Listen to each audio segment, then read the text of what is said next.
Hello dear students, welcome to our YouTube channel medico nursing classes. जैसा कि कल की क्लास में आपने देखा कि हमने नया चैप्टर शुरू किया था एसिड बेस बैलेंस के ऊपर। तो कल की क्लास में आपने देखा था कि एसिड क्या होता है, एसिड क्या होता है, बेस क्या होते हैं, पीएच स्केल क्या होती है, पीएच स्केल की नंबरिंग कैसे की जाती है, कहाँ पे एसिड होता है, कहाँ पर न्यूट्रल है, कहाँ पे एल्केलाइन की पोजीशन होती है। तो वो सारा कुछ आपने देखा। साथ के साथ बाद में आपने देखा कि बॉडी के अंदर एसिड और बेस का रेगुलेशन है वो कैसे होता है। ठीक है, तो उसी सीरीज को कंटिन्यूएशन करते हुए हम आज की क्लास शुरू करते हैं। Let's begin the today's class. ठीक है, एसिड बेस बैलेंस में हम क्या कर रहे हैं, बफर सिस्टम। ठीक है, बफर सिस्टम कर पढ़ रहे थे। कल की क्लास में हमने बफर सिस्टम पढ़ा था। बफर सिस्टम में हमने देखा था ये कैसे बफर है वो काम करता है बॉडी के अंदर एसिड बेस का बैलेंस मेंटेन करने में। ठीक है, तो उसी के अंदर कंटिन्यूएशन करते हैं। Buffer system in extra cellular compartment. Buffer system in extra cellular compartment की एक्स्ट्रा सेलुलर कंपार्टमेंट के अंदर कैसे बफर सिस्टम है वो काम करते हैं। ठीक है, तो उसी सीरीज के अंदर फर्स्ट वन है हमारा लंग्स, कि लंग्स कैसे एसिड बेस बैलेंस का काम करते हैं। तो लंग्स की बात करें तो लंग्स क्या है, सेकंड डिफेंस है हमारा। जब भी हमारी बॉडी के अंदर एसिड और बेस का इम्बेलेंस होता है, जब भी हमारी बॉडी के अंदर एसिड और बेस का इम्बेलेंस होता है तो उस कंडीशन के अंदर क्या करते हैं, लंग्स है वो सेकंड डिफेंस का काम करते हैं। और लंग्स एक बफर सिस्टम का काम करके वो क्या करते हैं, बॉडी के अंदर एसिड और बेस के बैलेंस को क्या करते हैं, मेंटेन रखने में हमारी मदद करते हैं, बॉडी की मदद करते हैं कि आप एसिड और बेस को मेंटेन कर पाओगे। इन केस ऑफ एसिडोसिस एक कंडीशन ली हमने यहाँ पे। ठीक है, एक कंडीशन ली है acidosis. In case of acidosis की कंडीशन के अंदर क्या होता है, पीएच डिक्रीज। सीधी बात है, अगर हम पीएच स्केल की बात करें, पीएच स्केल की बात करें तो उस स्केल के ऊपर 0 से लेकर के 6 तक क्या था, एसिड, और 7 क्या है, न्यूट्रल, और 8 to 14 ये क्या था आपका, बेस। ठीक है, ये आपकी पीएच स्केल हो गई नॉर्मली। ठीक है, अब इस स्केल के ऊपर मान लीजिए in case of acidosis condition के अंदर क्या है स्टूडेंट्स, आप देखोगे कि जो पीएच है वो क्या कर रही है, pH is stand between the 0 to 6। आपकी जो पीएच है वो क्या कंडीशन, वो कहाँ है, 0 से 6 के बीच में आपकी एसिडोसिस की कंडीशन के अंदर आपकी पीएच है। किस कंडीशन में, एसिडोसिस की कंडीशन में पीएच है वो कहाँ है, 0 से 6 के बीच में स्टैंड कर रही है। अब 0 से 6 के बीच में स्टैंड कर रही है, इसका मतलब है कि यहाँ पर H plus ion concentration, H plus ion की जो कंसंट्रेशन है वो क्या है, मोर है। भाई एसिड क्या है, जिनके अंदर सबसे ज्यादा H प्लस आयन की कंसंट्रेशन या हाइड्रोजन, परसेंटेज ऑफ हाइड्रोजन या फिर concentration of H plus ion, वो जितना जिसके पास concentration of H plus ion होगा वो उतना एसिड होगा। ठीक है, तो उस कंडीशन के अंदर यहाँ पर इन केस ऑफ एसिडोसिस की कंडीशन के अंदर क्या हो रहा है स्टूडेंट्स, आप देखोगे कि पीएच है वो 0 to 6 के बीच में स्टैंड करेगी। साथ के साथ जो H प्लस आयन की जो कंसंट्रेशन है वो क्या है, यहाँ पर मोर रहेगी। ठीक है, अब मोर है तो उस कंडीशन, अब इसको H प्लस आयन की कंसंट्रेशन है वो यहाँ मोर हो गई। इसका मतलब है कि H प्लस आयन की वजह से यहाँ पे एसिडोसिस हो रखा है। अब H प्लस आयन को क्या करना पड़ेगा, बाहर निकालना पड़ेगा। अब बाहर निकालना पड़ेगा तो लंग्स क्या करेंगे, हमारे लंग्स क्या करेंगे, देखिएगा लंग्स क्या कर देंगे, increase rate and depth of respiration. ठीक है, रेट और डेप्थ को क्या कर देंगे, इंक्रीज कर देंगे। रेट और डेप्थ को क्या कर देंगे, इंक्रीज करेंगे। और रेट और डेप्थ को जैसे ही इंक्रीज करेंगे तो जैसे ही यहाँ पे कंडीशन क्रिएट क्या हो जाएगी, रेट और डेप्थ को इंक्रीज करेंगे, यहाँ पर कंडीशन क्रिएट हो जाएगी हाइपर वेंटिलेशन की, हाइपर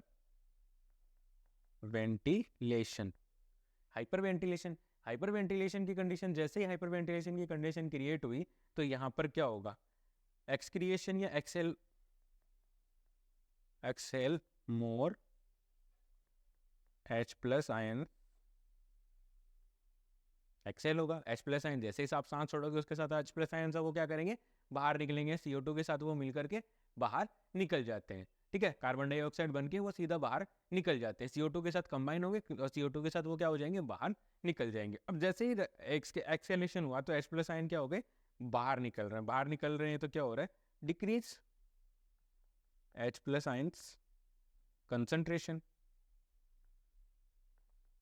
H प्लस आयन की क्या हो गई, कंसंट्रेशन डिक्रीज हो गई और बैलेंस मेंटेन हो गया। एसिड बेस का क्या हो गया, बैलेंस हो गया। तो ये सारी पैथोफिजियोलॉजी आप समझ गए होंगे कि in case of respiratory system, ठीक है, रेस्पिरेटरी सिस्टम या लंग्स कैसे एसिड बेस बैलेंस में अपना रोल प्ले करते हैं। तो देखिए हमने कंडीशन ली थी कि एक एसिडोसिस की कंडीशन है। एसिडोसिस की कंडीशन के अंदर क्या है, आपकी जो पीएच है वो स्टैंड कर रही है कहाँ पे, pH is stand between 0 to 6, 0 to 6 के ऊपर पीएच की जो पीएच है वो स्टैंड कर रही है और पीएच कम है, एसिडोसिस कंडीशन है, वेल नॉन कि यहाँ पर H प्लस आयन का जो कंसंट्रेशन है वो क्या होगा, मोर होगा। अब जैसे ही H प्लस आयन का कंसंट्रेशन बढ़ गया तो हमें क्या इस कंडीशन को ट्रीट करने के लिए क्या करना पड़ेगा, H प्लस आयन की कंसंट्रेशन को क्या करना पड़ेगा, कम करना पड़ेगा। H प्लस आयन की कंसंट्रेशन को कम करने के लिए लंग्स क्या करेंगे, अपनी रेट और डेप्थ, जो रेस्पिरेशन की जो रेट है और जो डेप्थ है रेस्पिरेशन की, उसको क्या कर देंगे, इंक्रीज करेंगे। इंक्रीज करेंगे तो वो कंडीशन क्या कहलाती है, हाइपर वेंटिलेशन। वो कंडीशन क्या कहलाती है, हाइपर वेंटिलेशन। और हाइपर वेंटिलेशन की जैसे ही कंडीशन क्रिएट होगी, हाइपर वेंटिलेशन की जैसे ही कंडीशन क्रिएट होगी तो उस कंडीशन के अंदर क्या होगा, जैसे एक्सेलेशन होगा, एक्सेलेशन के साथ क्या होंगे, H प्लस आयन बाहर निकल जाएंगे CO2 के साथ जुड़ के बाइंड होकर के, ठीक है। H प्लस आयन हर एक्सेलेशन के साथ H प्लस आयन से वो क्या हो जाएंगे, बाहर निकलेंगे। H प्लस आयन बाहर निकलेंगे तो H प्लस आयन का जो कंसंट्रेशन है वो क्या हो जाएगा, डिक्रीज। H प्लस आयन का क्या कंसंट्रेशन क्या हो गया, डिक्रीज। और डिक्रीज हो रहा है तो हम यही चाहते थे, और क्या हो गया, एसिड और बेस का बैलेंस हो गया। एसिड और बेस का क्या हो गया, बैलेंस हो गया। ये कंडीशन कहाँ है, ये कंडीशन है इन एसिडोसिस। बट इन एल्केलोसिस, इस एल्केलोसिस में क्या होता है वो देखिए। इन एल्केलोसिस, एल्केलोसिस के अंदर क्या होता है वो देखिए स्टूडेंट्स।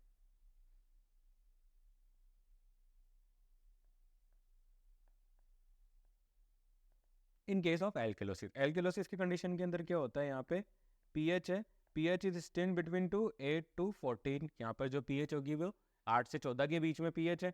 साथ ही साथ यहाँ पे आपको एक कंडीशन और देखने को मिलेगी, जो H प्लस आयन्स है, sorry,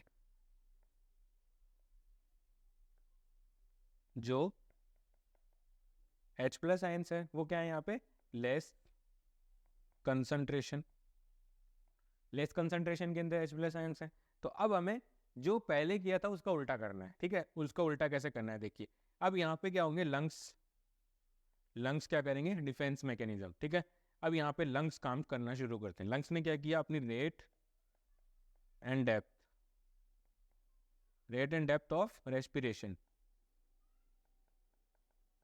rate and depth of respiration, उसको क्या कर दिया, डिक्रीज कर दिया, डिक्रीज कर दिया। अब डिक्रीज कर दिया, ठीक है। यहाँ पर पीएच है वो कहाँ जा रही है, इंक्रीज हो चुकी है। पीएच एसिडोस में पीएच बढ़ जाती है, लेकिन एल्केलोसिस में पीएच बढ़ जाती है, लेकिन एसिडोस में पीएच क्या हो जाती है, कम हो जाती है। अब यहाँ पर क्या कर रहे हैं, यहाँ पर रेट एंड डेप्थ को क्या कर दिया, डिक्रीज कर दिया। डिक्रीज कर दिया तो उस कंडीशन को हम क्या कह सकते हैं, hypoventilation, hypoventilation, hypoventilation. In case of hypoventilation, hypoventilation जैसे ही आप कंडीशन के अंदर क्रिएट होगा पेशेंट के अंदर, तो वहां पर आपको देखने को मिलेगा जो H प्लस आयन्स हैं वो क्या कर रहे हैं, वो क्या किए जा रहे हैं, रिटेन किए जा रहे हैं। H प्लस आयन क्या किए जा रहे हैं, रिटेन किए जा रहे हैं बॉडी के अंदर, क्योंकि जैसे ही हाइपोवेंटिलेशन होगा तो आप क्या कर रहे हो, सांस कम लोगे, ठीक है। रेट एंड जो रेस्पिरेशन की जो रेट और जो डेप्थ थी उसको डिक्रीज हो गई, डिक्रीज हो गई तो यहाँ पे H प्लस आयन से वो भी कम बाहर जाएंगे। कम बाहर जाएंगे तो क्या होगा, H plus ion concentration, concentration move towards the balance, towards normal, जो जितनी ज़रूरत है उस कंडीशन की तरफ वो नॉर्मल करना मूव करेगी, और साथ में क्या हो जाएगा, इसके साथ हो जाएगा बैलेंस, ठीक है। एसिड और बेस का क्या हो जाएगा, बैलेंस हो जाएगा। तो ये दोनों कंडीशन आई होप आप लोगों को समझ में आ रही होंगी, ठीक है। मैं इस कंडीशन को समझाने में शायद आपको सक्सेसफुल रहा होऊंगा, ठीक है। तो ये एक कंडीशन थी, जो कंडीशन हम लेकर के चले थे, जहाँ से हमने लंग्स के बारे में पढ़ना शुरू किया था। तो वो ये कंडीशन है, ठीक है। कैसे पीएच के अंदर बॉडी की जो पीएच है वो रेगुलेट कर रही है, कैसे लंग्स है उसके अंदर एक अपना इंपॉर्टेंट रोल प्ले कर रहे हैं, वो सारा आपको मैंने समझा दिया है। आई होप आप लोगों को समझ में आया होगा। अगर किसी भी स्टूडेंट को कोई डाउट है तो प्लीज़ मुझे कमेंट सेक्शन में ज़रूर बताइए, मैं डेफिनेटली उसका आंसर करूँगा। नेक्स्ट हम शुरू करते हैं, ठीक है। नेक्स्ट हमारा लंग्स है, जो लंग्स के द्वारा जो रिएक्शन किए जाते हैं, जो लंग्स के द्वारा जो भी एक्शन और रिएक्शंस किए जाते हैं, जो भी एक्शंस हैं, जो भी एक्शन है, ठीक है, एसिड और बेस को मेंटेन करने के लिए, A B B, acid base और बैलेंस, ये बोलेंगे अपन ए बी बी को। एसिड बेस बैलेंस को मेंटेन करने के लिए लंग्स के द्वारा जो भी रिएक्शंस किए जाते हैं वो सारे रिएक्शंस क्या होते हैं? रिवर्सिबल। रिवर्सिबल रिवर्सिबल का मतलब है, अभी हमने देखा कि एसिडोसिस की कंडीशन के अंदर लंग्स क्या कर रहे हैं? लंग्स क्या कर रहे हैं? रेस्पिरेटरी रेट को बढ़ा रहे हैं। और एल्कलोसिस की कंडीशन के अंदर लंग्स क्या कर रहे हैं? रेस्पिरेटरी रेट को कम कर रहे हैं। तो वो क्या है? एक रिवर्सिबल कंडीशन। लंग्स अपने अकॉर्डिंग, अपनी बॉडी की डिमांड के अकॉर्डिंग, बॉडी की कंडीशन के अकॉर्डिंग सॉरी, बॉडी की कंडीशन के अकॉर्डिंग वो क्या कर रहे हैं? अपनी कंडीशंस को चेंज कर रहे हैं। रेट और जो डेप्थ है रेस्पिरेशन की उसके अंदर वो क्या कर रहे हैं? चेंज कर रहे हैं। ठीक है। अब लंग्स के अंदर कैपेसिटी है कि वो क्या कर सकते हैं? हाइड्रोजन आयन को रोक सकते हैं। Hold the hydrogen ion. Hold मतलब रोक सकते हैं। हाइपोवेंटिलेशन करके रोक लेंगे। ठीक है। कब तक रोकेंगे? जब तक वो नॉर्मल लेवल पे नहीं आ जाते। और अगर ज्यादा हो गए हैं तो उस कंडीशन के अंदर लंग्स क्या कर सकते हैं? हाइड्रोजन आयन को क्या कर सकते हैं? एक्सहेल भी कर सकते हैं। ठीक है। एक्सहेल भी कर सकते हैं जब तक कि कंडीशन नॉर्मल ना हो जाए।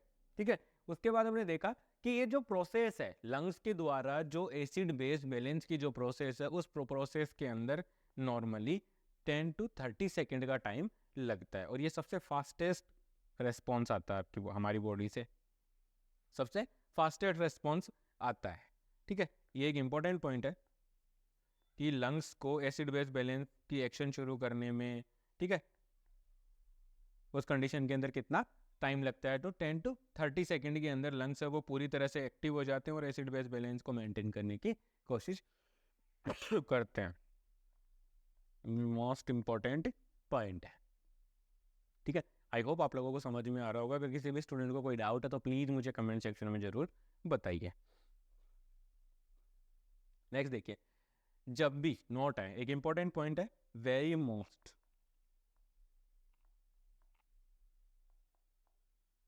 KGMU के लिए और MPCHO और निमांस,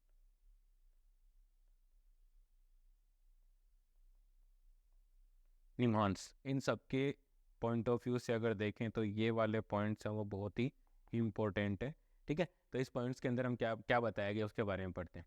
जब भी किसी पेशेंट के अंदर, जब भी आप किसी पेशेंट का रेस्पिरेटरी स्टेटस है, मतलब एसिड बेस बैलेंस का जो पेशेंट है उसका हमें क्या करना है? रेस्पिरेटरी स्टेटस है उसे क्लोजली मॉनिटर करना है। ड्यूरिंग कंपनसेटेड एसिडोसिस, क्योंकि उस कंडीशन के अंदर क्या होता है? द रेस्पिरेटरी रेट और जो डेप्थ होती है वो इंक्रीज होती है। ठीक है। कंपनसेटेड एसिडोसिस के अंदर क्या होता है? रेस्पिरेटरी रेट वो क्या होती है? इंक्रीज होती है, ताकि जो एक्सेसिव जो एसिड बना हुआ है उसको बाहर निकाल सके। और ड्यूरिंग कंपनसेटेड एल्कलोसिस में क्या होता है? रेस्पिरेटरी रेट है वो क्या होती है? डिक्रीज होती है। एसिडोसिस को, एल्कलोसिस की कंडीशन को ट्रीट करने के लिए क्या होता है? जो रेस्पिरेटरी रेट है और जो डेप्थ है वो क्या हो जाती है? डिक्रीज हो जाती है। और डिक्रीज होने की कंडीशन डिक्रीज होती है, साथ के साथ क्या होता है? CO2 रिटेन करती है और neutralise and decrease the bicarbonate ion. CO2 क्या करती है? CO2 न्यूट्रलाइज करेगी और CO2 न्यूट्रलाइज रिटेन होगी, CO2 रिटेन होगी to neutralise that bicarbonate ion. ठीक है। CO2 न्यूट्रलाइज होकर के क्या करेगी? बाइकार्बोनेट आयंस को क्या कर देगी? कम कर देगी। तो ये एक कंडीशन है, यहाँ पे मॉनिटर करना है। जब भी हम किसी एसिड बेस इम्बेलेंस वाले पेशेंट को देख रहे हैं, या हम जब भी किसी एसिड बेस इम्बेलेंस वाले पेशेंट को केयर प्रोवाइड कर रहे हैं, तो उस कंडीशन के अंदर हमें ध्यान रखना है पेशेंट का जो रेस्पिरेटरी स्टेटस है उसे हमें क्लोजली मॉनिटर करना है। क्लोजली मॉनिटर क्यों करना है? क्योंकि in case of in case of respiratory acidosis, compensated respiratory acidosis के अंदर क्या होता है? जो रेट होती है, रेट इन डेप्थ होती है रेस्पिरेशन की, वो क्या हो जाती है? बढ़ जाती है। और ताकि H+ आयंस को क्या कर सके? डिक्रीज कर सके। वहाँ पे H+ आयन बाहर ज़्यादा से ज़्यादा बाहर निकालेंगे तो बॉडी के अंदर H+ आयन की कमी हो जाएगी। और हम एसिडोसिस के अंदर क्या हो रहा है? ज़्यादा हो रहे थे, तो हमने क्या किया? बाहर निकाल के उसको बैलेंस कर लिया। और ड्यूरिंग एल्केलोसिस में क्या होता है? रेस्पिरेटरी जो रेट होती है, जो डेप्थ होती है, वो क्या हो जाती है? कम हो जाती है। CO2 का रिटेंशन होता है और जो बढ़ा हुआ बाइकार्बोनेट आयन है उसको CO2 न्यूट्रलाइज कर देती है। तो ये है हमारे लिए एक की पॉइंट, कंपनसेटेड। ठीक है। बहुत बार नेग्लेक्टेड किया जाता है ये कंपनसेटेड जो वर्ड है। कंपनसेटेड एसिडोसिस है, कंपनसेटेड एल्केलोसिस है। कंपनसेटेड आपका रेस्पिरेटरी भी हो सकता है और मेटाबॉलिक भी हो सकता है। तो ये बहुत बार नेग्लेक्ट किया जाता है, बहुत बार गलतियाँ होती है स्टूडेंट्स से इसके बारे में, जो भी रिपोर्ट्स आती हैं उनके अंदर। ठीक है। नॉर्मली हम सीधा जो आंसर आते हैं मेटाबॉलिक और रेस्पिरेटरी दोनों के अंदर एसिडोसिस और एल्केलोसिस की कंडीशन हम आइडेंटिफाई कर सकते हैं। लेकिन जो कंपनसेटेड जब वर्ड लग जाता है, तो कंपनसेटेड और अनकंपनसेटेड जो वर्ड लग जाते हैं तो उसके अंदर कंडीशन से वो थोड़ी डिफर हो जाती है, चेंज हो जाती है। तो उसको हमें ध्यान रखना है। नेक्स्ट हम देखते हैं कि एसिड बेस बैलेंस के अंदर हमारे किडनी रीनल सिस्टम का क्या रोल होता है। रीनल सिस्टम का क्या रोल है, ठीक है, रीनल सिस्टम का क्या रोल है, रीनल सिस्टम कैसे काम करता है, ठीक है, कि किडनी कैसे काम करती है, वहां पर किडनी कैसे काम करती है हमारी बॉडी के अंदर, रीनल सिस्टम को, या रीनल सिस्टम कैसे काम करता है एसिड और बेस को मेंटेन करने में, ठीक है। तो यहाँ पे मैं आपको बताना चाहूंगा कि किडनी के द्वारा जब एसिड और बेस का बैलेंस किया जाता है, जब किडनी के द्वारा जो एसिड बेस बैलेंस है उसका जब मेंटेनेंस की जाती है, बैलेंस किया जाता है, तो उस काम में थोड़ा सा टाइम ज़्यादा लगता है बजाय लंग्स के, क्योंकि लंग्स का टाइम कितना था, 10 to 30 सेकंड। हमने अभी अभी पढ़ा है कि 10 to 30 सेकंड के अंदर लंग्स है वो मैनेज कर लेते हैं, लेकिन किडनी को यही काम करने के लिए कुछ घंटों से लेकर के कुछ दिनों तक का टाइम लग जाता है, ठीक है, घंटों से लेकर कुछ दिनों तक का टाइम उसको लग जाता है, ठीक है। तो लेकिन ये जो भी डिस्टर्बेंस होता है एसिड बेस रेस्पॉन्स करेक्ट करने के लिए उसको टाइम ज़्यादा लगता है, ठीक है। During acidosis, in case of acidosis की हम कंडीशन लेकर के चल रहे हैं यहाँ पे हम, पहली कंडीशन, कंडीशन ए, ठीक है, during acidosis, in case of acidosis, students आप देखिएगा कि एसिडोसिस की कंडीशन के अंदर क्या होता है, पीएच है वो डिक्रीज, ठीक है, पीएच है एसिडोसिस कंडीशन के अंदर, पीएच कहाँ पे जाएगी, 0 से लेकर के 6 के बीच में चली जाएगी।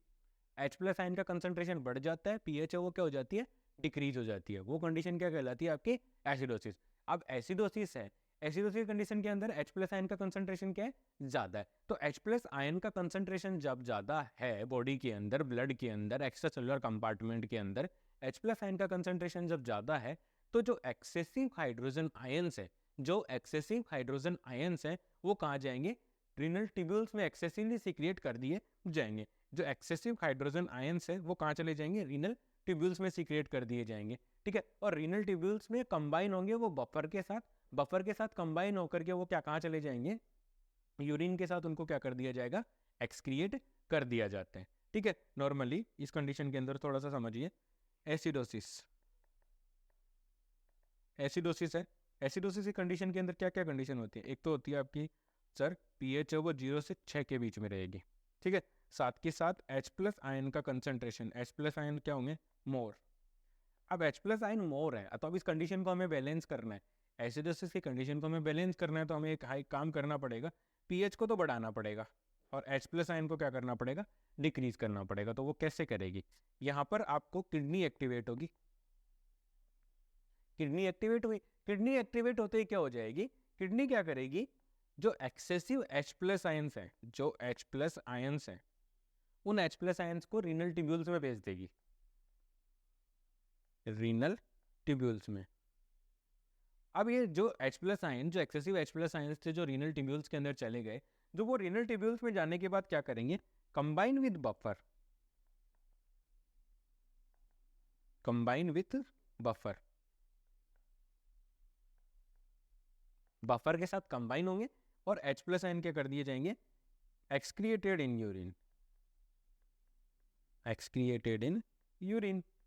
जो एक्सेसिव H प्लस आयन थे वो कहाँ चले जाएंगे, किडनी क्या करेगी, रीनल ट्यूब्यूल्स में उनको फिल्टर करके बाहर निकाल देगी और यूरिन के साथ उनको पास आउट करके बाहर भेज देगी। तो रीनल ट्यूब्यूल्स तो ऐसे काम कर रहे हैं, ठीक है। रीनल ट्यूब्यूल्स कैसे काम कर रहे हैं स्टूडेंट्स, आप देख रहे हो कि रीनल ट्यूब्यूल्स के अंदर जैसे ही वो कंबाइन, बफर के साथ कंबाइन होंगे, बफर के साथ कंबाइन होकर के वो कहाँ चले जाएंगे, यूरिन के साथ बाहर निकल जाते हैं, ठीक है। तो ये इस तरीके से यहाँ पे किडनी काम कर रही है। और इसका दूसरा दूसरा पर्सपेक्टिव अगर जब देखोगे आप एल्कलोसिस की सिचुएशन के अंदर, आप देखोगे एल्कलोसिस की कंडीशन के अंदर क्या था, जो पीएच है वो स्टैंड करेगी आपकी 8 to 14 और जो H प्लस आयंस है वो क्या हो जाएंगे वहाँ पे लेस है। अब H प्लस आयंस लेस है, लेकिन यहाँ पे आप देखोगे कि HCO3 आयंस है वो क्या है, ज़्यादा हो चुके हैं। जो HCO3 जो आयन है वो क्या हो चुके हैं, ज़्यादा हो चुके हैं। H बाइकार्बोनेट आयन, मतलब यहाँ पे हम लिख सकते हैं bicarbonate level is increase, bicarbonate का जो लेवल है वो क्या हो चुका है, इंक्रीज हो चुका है। तो अब इस कंडीशन के अंदर क्या होता है, जो एक्सेसिव बाइकार्बोनेट आयन है, जो एक्सेसिव बाइकार्बोनेट आयन है, जो एक्सेसिव बाइकार्बोनेट आयन है वो क्या कर दिए जाएंगे, रीनल ट्यूब्यूल्स में एक्सक्रीट, ठीक है। एक्सिस बाइकार्बोनेट को लिख देता हूँ HCO3 minus, HCO3 ions, excessive bicarbonate ions क्या हो जाएंगे, एक्सक्रिएटेड into renal tubules, renal renal tubules के अंदर एक्सक्रिएट कर दिए जाएंगे। और ये रीनल ट्यूब्यूल्स के अंदर जैसे ही आप इनको रीनल ट्यूब्यूल्स के अंदर क्या करोगे, रीनल ट्यूब्यूल्स के अंदर ये जैसे ही एक्सक्रिएटेड किए जाएंगे, वहां पर बाइकार्बोनेट क्या करेंगे, कंबाइन विथ सोडियम, क्योंकि सोडियम का भी तो कंटिन्यूसली एक्सक्रिएशन होता है बॉडी के अंदर बैलेंस को मेंटेन करने के लिए। तो यूरिन के अंदर सोडियम का जो लेवल है, जितना जरूरत है, नॉर्मली क्या होता है, जितनी जरूरत होती है उतना ही तो एब्जॉर्ब होता है, जो एक्सेसिव होता है वो तो बाहर जाएगा ना। ठीक है, कंबाइन विथ सोडियम Na+ के साथ कंबाइन होगा। ठीक है, जो HCO3, तो HCO3 माइनस प्लस Na, तो ये बना देगा Na+, ये बना देगा आपका sodium bicarbonate NaHCO3, NaCO3 sodium bicarbonate बना देगा। और ये सोडियम बाइकार्बोनेट क्या करेंगे स्टूडेंट्स, यूरिन के साथ एक्सक्रिएटेड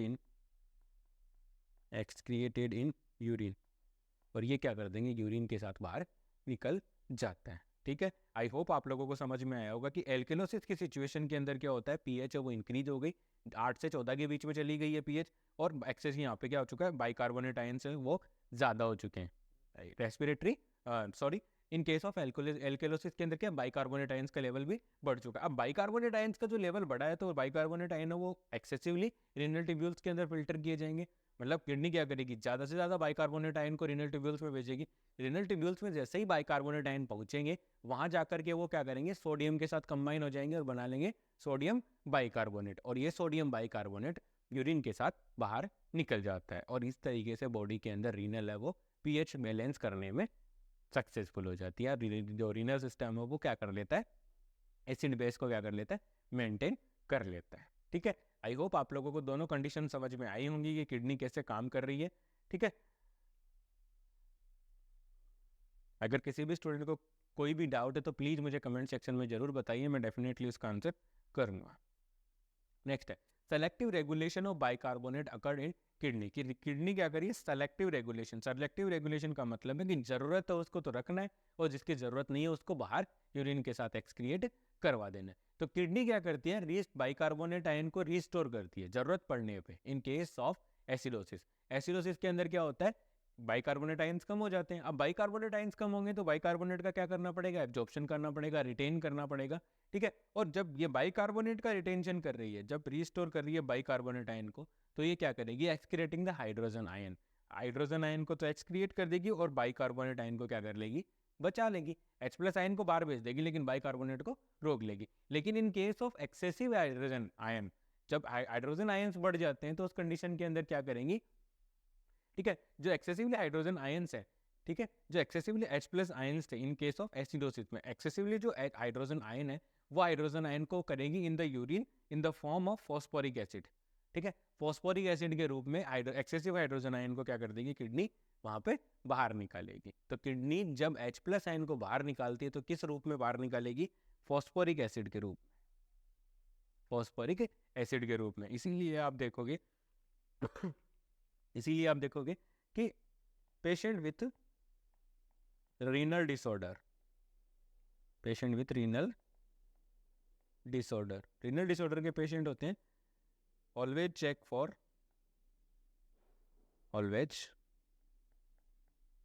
for serum phosphorus level. Serum phosphorus level के लिए उनको हमेशा चेक किया जाता है, क्योंकि किडनी अगर ज़्यादा निकाल रही है, अगर H+ आयंस बाहर निकल रहे हैं, तो किडनी क्या कॉज कर सकती है, यहाँ पे हाइड्रोजन आयन का कमी हो जाएगी। हाइड्रोजन आयन का कमी हो जाएगी तो एल्कलोसिस की कंडीशन है वो अराइज हो सकती है। तो इसीलिए जब भी रीनल डिसऑर्डर्स होते हैं तो डॉक्टर्स हमेशा फॉस्फोरिक एसिड या फिर फॉस्फोरस का जो लेवल है वो चेक करवाते हैं। ठीक है, तो आई होप जो सेलेक्टिव बाइकार्बोनेट का सेलेक्टिव एब्जॉर्प्शन या सेलेक्टिव रेगुलेशन हो रहा है, तो सेलेक्टिव रेगुलेशन के अंदर हमने यही पढ़ा है कि जो जब H+ आयन, जब मान लीजिए H+ आयन बढ़ गए, बाइकार्बोनेट की कमी हो रही है, तो किडनी क्या करेगी, H+ आयन को बाहर भेजेगी, बाइकार्बोनेट को रिटेन कर लेगी। अब H+ आयन को बाहर भेजेगी तो जैसे ही वो रीनल ट्यूब्यूल्स के अंदर सीक्रेट किए जाएंगे, रीनल ट्यूब्यूल्स में सीक्रेट कर देगी, एक्सक्रिएट कर देगी। ठीक है, वहां पर वो क्या करेंगे, फॉस्फोरस के साथ कंबाइन होकर के फॉस्फोरिक एसिड के रूप में यूरिन के साथ वो क्या करेंगे, बाहर निकल जाते हैं। तो ये है किडनी के द्वारा कैसे बाइकार्बोनेट का सेलेक्टिव रेगुलेशन है वो किया जा रहा है।